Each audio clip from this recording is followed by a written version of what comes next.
what I am. Let's talk, let's heal, let's live. Great morning. I am Michelle Patrice Wade of Beautifully Reconstructed. We are the ministry devoted to helping others discover how God can take their broken pieces and beautifully reconstruct them to launch them into their divine destiny. I am extremely excited to have this beautiful vessel join me today, and I want you to help me welcome her, Ms. Lillian Cole. Thank you for joining me today. Thank you for having me. I'm so excited to be here. Absolutely. You look beautiful in your green. Oh, well, thank you. And you, sis, you doing the thing. You hear me? Can't compare. Yes, we can. Love it. Could you share with the audience a little bit about who Lillian Cole is? Ooh, honey, how long we got? We got 30 minutes. That's gonna be enough time. So, who is Lillian Cole? Well, I guess I will start with I'm originally born and raised in Mobile, Alabama, and then I moved to Birmingham to attend school. And yeah, we're not gonna talk about years. I attended the University of Alabama at Birmingham and graduated from there with a degree in MIS, and then went on to work for a software company for 14 years. Got laid off in the interim of that, but while I was working there, I fell in love with fitness, so I became a fitness instructor. And then in betwixt, wind all the things together, had a son. His name is Tristan. He's 21. He attends the Alabama State University. Yes. He is a member of the Mighty Marching Hornets band. I got to put a little plug out there for him. But other than that, I'm an actress, singer, dancer. I love the creative world. Yes. So that's me in a nutshell. I have 2 sisters, a niece, a nephew, all that good stuff. Yes.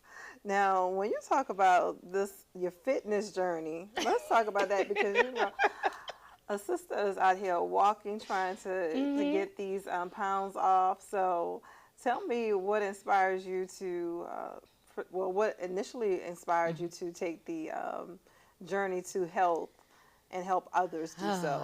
Well, that son that I talked about. So, during pregnancy, you gain a little weight, right? You do. So I gained weight, and then it was just one of those things where I started not being comfortable with who I was. I wasn't happy with who I was. And at the time, he and his father and I were together, and I just remember being in a state of depression, and this was the catalyst. I bought some linen pants to wear for Easter one year. And they were a size 16. We understand sizes. And a lot of times when you talk to men and you tell them sizes, they're like, oh, I don't know what that is. But they were a size 16. And I wore these linen pants. And one time, they split in the inner thigh. And I bawled my eyes out. Like, I cried so bad because I was like, I'm on my way to a size 18. And I was like, I said I would never, do that. And I was like, I hate my body. And he was like, well, I love you the way you are. And I was like, I don't love me the way I am.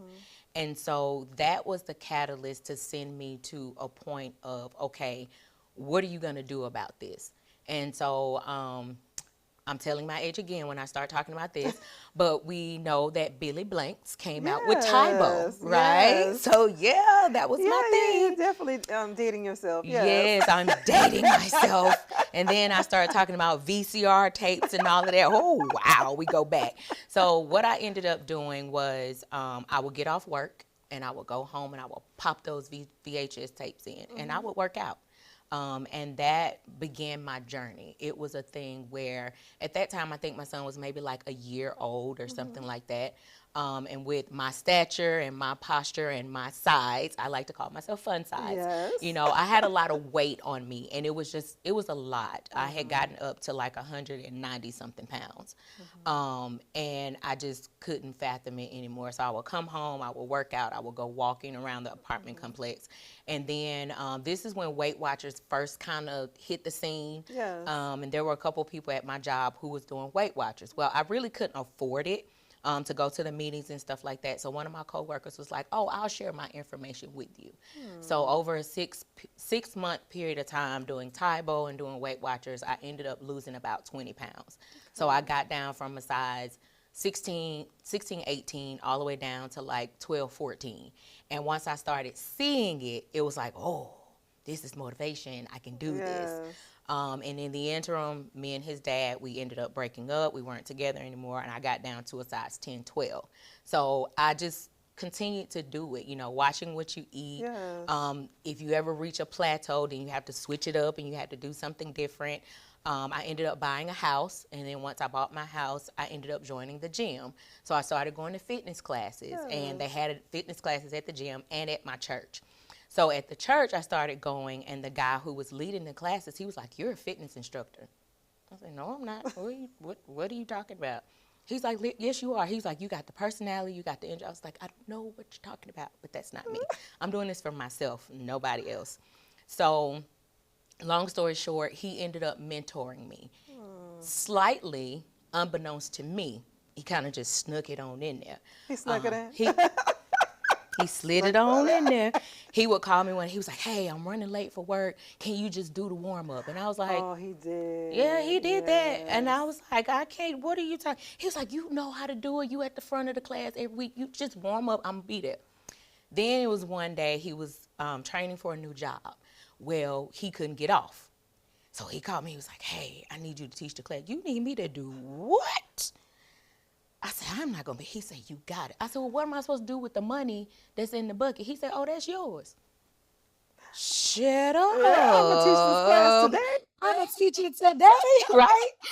So after I taught it, it was one of those things where it was like, oh, I like this. It gave me an adrenaline rush, and then it was, oh, I'm encouraging other people as well as encouraging myself, and that's how my love for fitness began. And then I ended up taking a test, getting certifications, and that was back in 2010. 2010, yes. And now we are in 2025. 15 years. Time flies. When you're having fun, right? Yes. You better say that fun size. Tell the people, pay attention.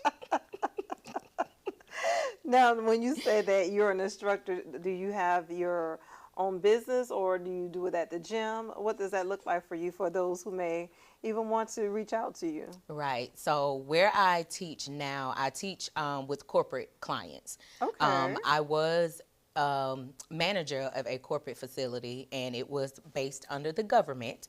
So as of this past year, a couple months ago, I was laid off because they canceled our federal contract. Yes. But thank God I was already working part-time at a community center. And so they allowed me to come back and come full time. But in the interim, I'm also teaching classes at Alabama Power because they have a gym inside their building for their employees. And then I also teach virtual classes for a corporate client. Okay. So yeah, Your plate is full. it is. I don't think it's enough hours in the day. Sometimes I be like, wait a minute, what day is it? So yeah, it is. But it's fun. It's stuff that I love to do. It's not like it's, it's not the word demanding, but it's not like it's boring and it's draining. Yes.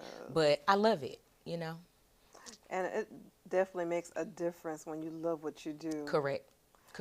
Most definitely. If I tell my son now that when he graduated from high school, got ready to go to college, I said, major in something that when you wake up in the morning, you're excited to do it. Yes. Don't do it because of the money. Don't do it because they say, oh, you need to do this, you need to do that. I remember before he graduated, we went to visit my mom in Mobile, and we went to Walmart, and one of her friends that she knows from church or something, and my mom introduced all of us, and she was like, oh, well, what are you going to major in? And he was like, music. She's like, oh, you don't want to do that. You want to be like a doctor or a lawyer. I said, no, he doesn't.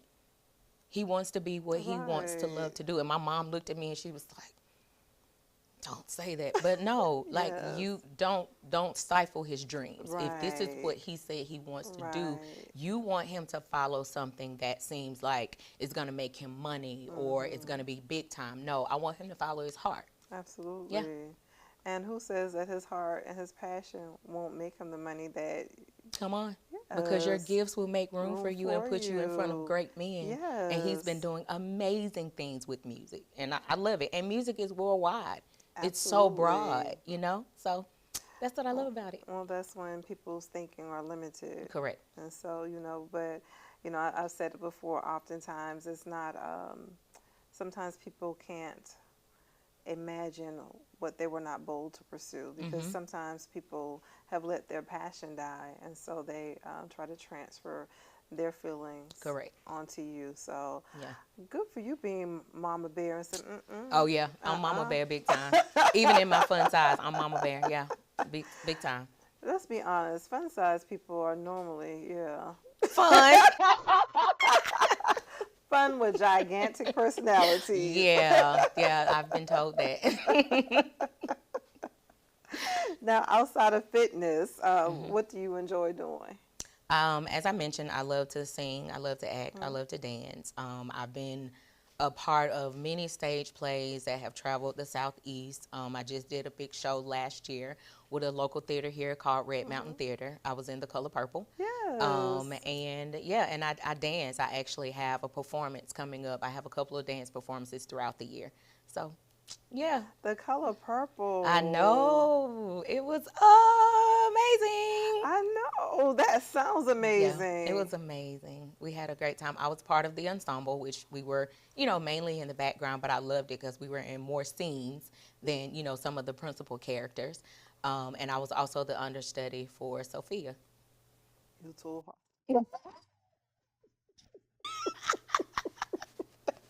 You told Hoppo to beat me. Yep, the famous line. That's it right there. I wanted it. And a lot of people was like, "Oh, I want you to be." I was like, "I'm good. She got it." But Yes. hey, I did that. But yeah.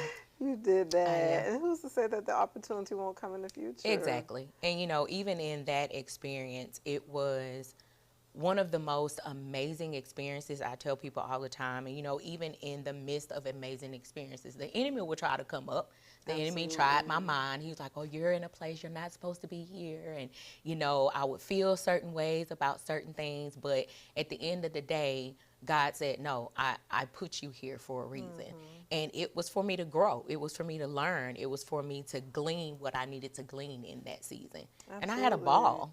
And sometimes, God will place us in places so that we can be a light wherever we are. Yeah. One of my favorite passages of scripture, when Zacchaeus was in the tree and Jesus, told him to come down so that he can stay at his house. And it didn't make sense to the people, but Jesus knew exactly what he was doing. Correct. So you can't allow other people to tell you. When God tells you to go, you go. Yeah. That's just plain and simple. Yep. You go. Because you don't know the why, and sometimes it's not up to us to know the why immediately. It's just up to us to be obedient. Yeah, as the old people or the seasoned saints used to say, "Baby, just keep on living." Because sometimes when we're going through something, we be like, "Why me? Why this? Why that?" But you also have to be like, "Why not me?"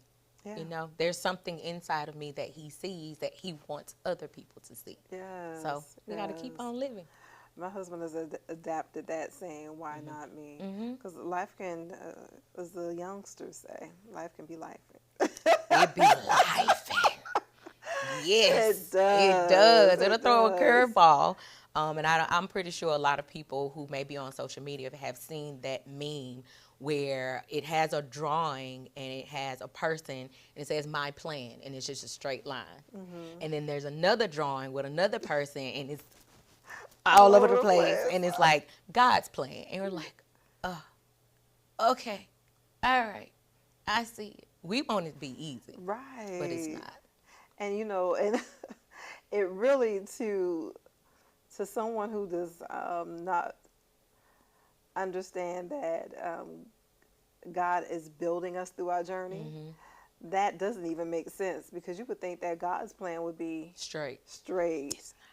It's not. It's not. I say it all the time. First of all, God will give you A, and then you're like, "Okay, well, where's B?"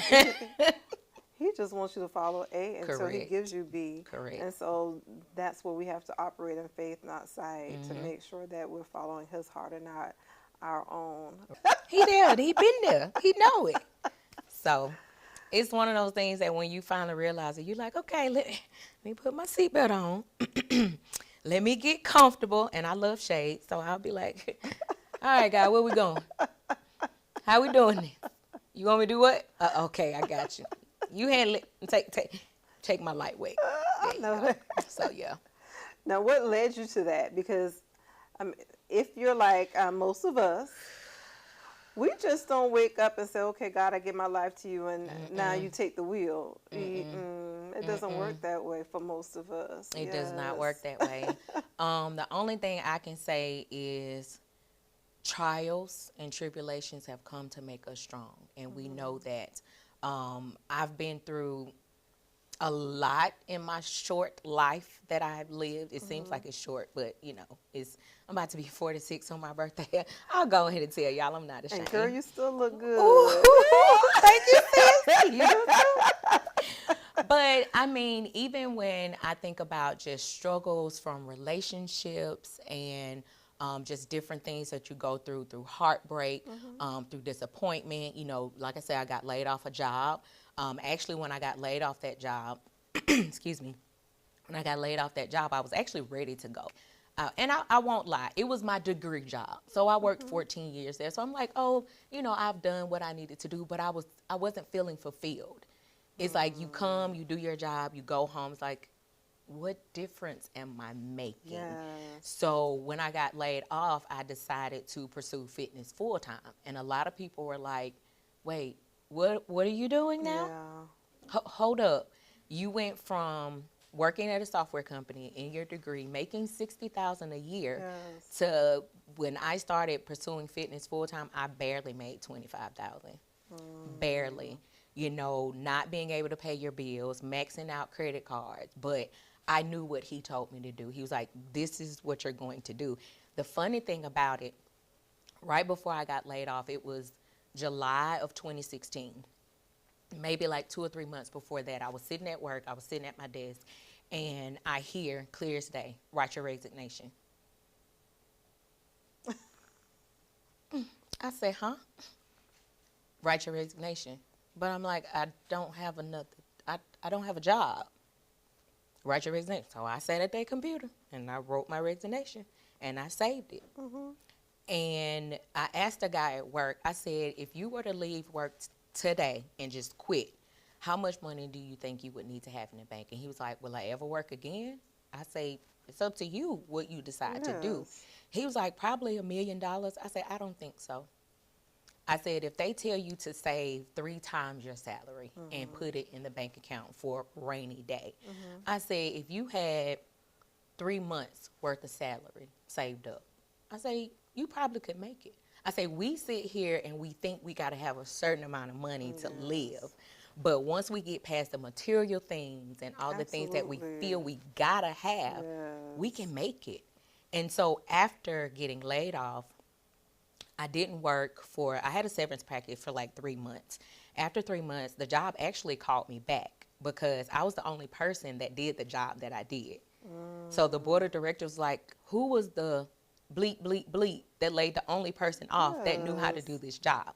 So they had to call me back so that I can train somebody else. So not only was I getting a severance for 3 months, they ended up paying me contract work for another 3 months. And they tried to come to me and say, oh, we're going to give you $30 an hour. And I was like, well, I think I made more than that. So I sat down and I calculated if my salary would have been hourly, this would have been it. My old manager called me. He said, name your price. Yes. They need you. So I countered with $55 because I went to a conference and I was praying. And in the conference, I was like, God, tell me what it is that I need to be asking. Tell me what I need to be asking for. And I heard $55.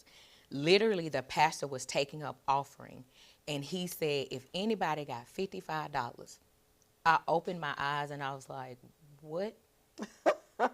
The world. Yes. That's how I know God is real. I have had so many situations like that where I can be praying and he immediately, suddenly will show me what to do. So I counted with 55. They came back with 45. I said, I'll take it because I knew you could do more. So for 6 months, I did what I needed to do and I banked that money. I love it. And I sat there and I was like, okay, I'm not going back to this place. Didn't know what I was going to do, but I was pursuing fitness full time. I was teaching my classes. At that time, I was teaching at my church. One of the ladies who was coming to the class, she said, I need your business card. And I gave it to her. that's how I got the government position, because they were looking for somebody at her job. Every time he's just like Divine bloop, connections, bloop, bloop. yes. So I can't sit here and say I can't trust him, because every time, every situation that I've ever been in, he's always been there. Absolutely. He's always been there. He never leaves us or forsakes us, does Never. he? That may not look like, it may look crazy, and we may look crazy to someone when we are just saying that we're operating in faith and we are pursuing what God told us to pursue. But if you know the voice of God, and you know he spoke to you, it doesn't matter what anyone else thinks. Right. And it doesn't even matter what our circumstances around us look like, because even in your circumstances, you still have to maintain your faith. Yes. And trust that your ladder is going to be greater. And that's again, going back to the season, as they say, the seasoned saints, the old school church. Like when we were growing up, we didn't understand it. But as we got older, it's that you can't make me doubt him. Yes. You cannot make me doubt him. I know too much about him. Yes. So hey, that I am a living witness that he can get it done for you. Absolutely. Yeah. When you trust who he is. Yeah.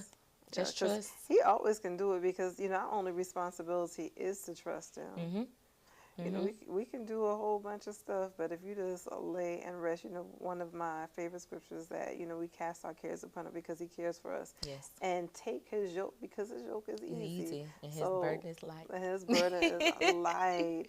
And so when we sit back and we get uneasy about situations, that's when I say, okay, God, I just simply trust you. Yeah.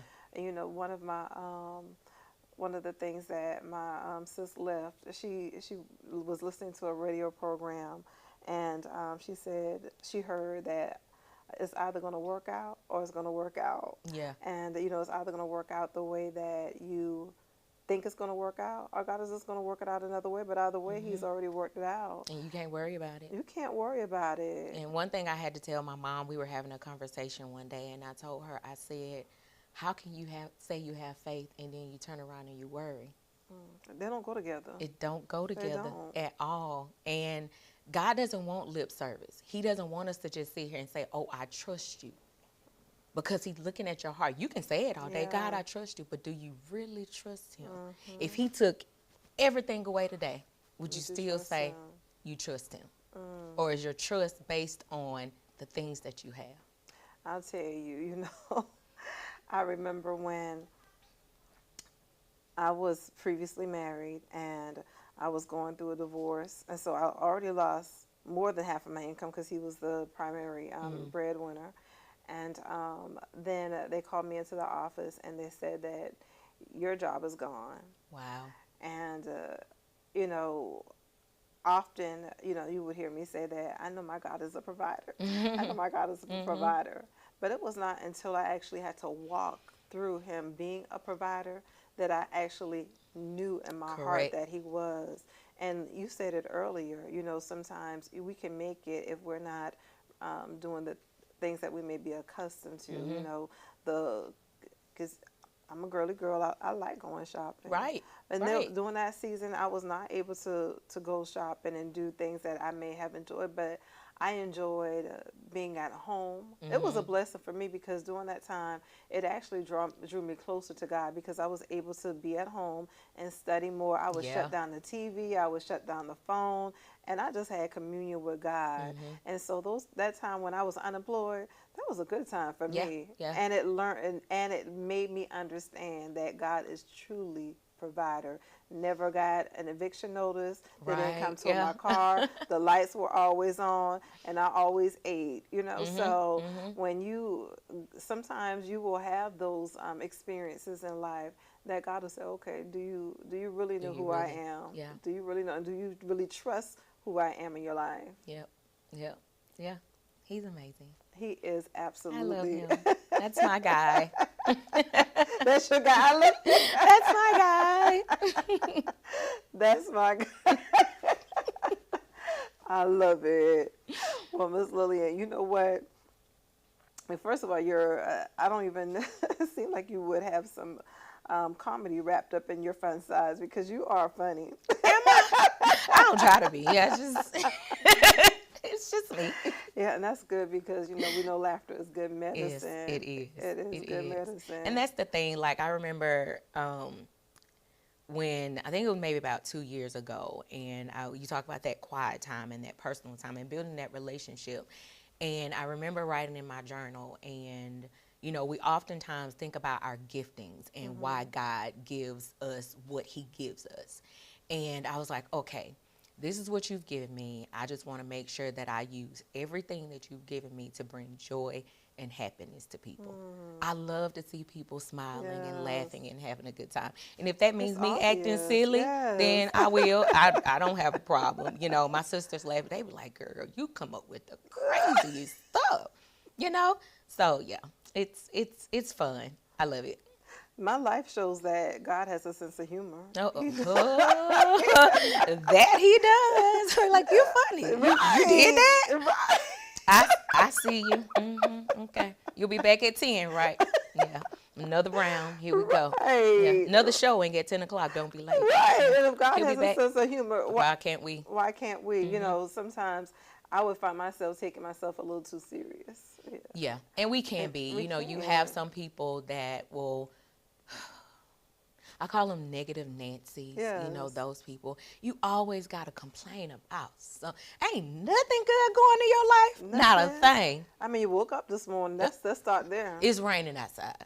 It's too cold. It's too hot. Yeah, but you can see the rain and you can feel it. Yeah. Because when it's too hot and it rained, that means he didn't cool it down. You was complaining it was too hot. He gave you some rain. Now you complaining that it's rain. Complaining about that. Yes. He probably be up there like, I just can't satisfy these folks. So he be tired of us. I know he does. And them guardian angels that we have, they probably just like, why you give me this one? Because they don't listen. They might be here trying to exchange. Well, can you take John just for a week? Now that's funny. Okay, we gonna trade. So I'm gonna take him Sunday through Wednesday. Right. And then you take him Wednesday through Sunday. Child, we got visitation. Right, child, I need a break. Never do you have visitation with your guardian angel. What is that? You talking about me. You silly. I know, right?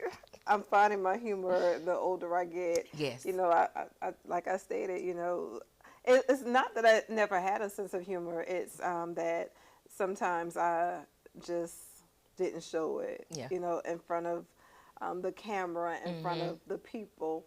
I always presented this persona, but I'm learning to let that side of my personality show. Yeah. So thank you for helping me bring it out today. Yeah. I'm glad that I can be here to assist. Yeah. Call me back anytime. Absolutely. Absolutely. Phone call away. Don't try to send me the voicemail. If anyone wants to, I know that you're at the community center now. What community center are you? So if anyone wants to come join your class, they could do so. Or any additional information you want to share with the audience on how to contact you? If you all want to contact me, you can find me on Facebook at Lillian A. Cole. Don't forget the A period in the center. I'm also on Instagram at I am Lily the Stargazer. Yeah. Awesome. Well, this definitely has been a pleasure. Thank you so much again for joining me. Thank you so much. Absolutely.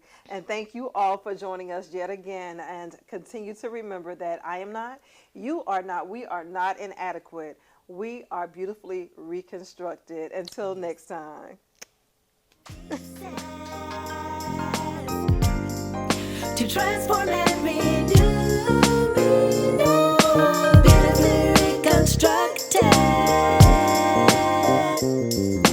Beautifully reconstructed.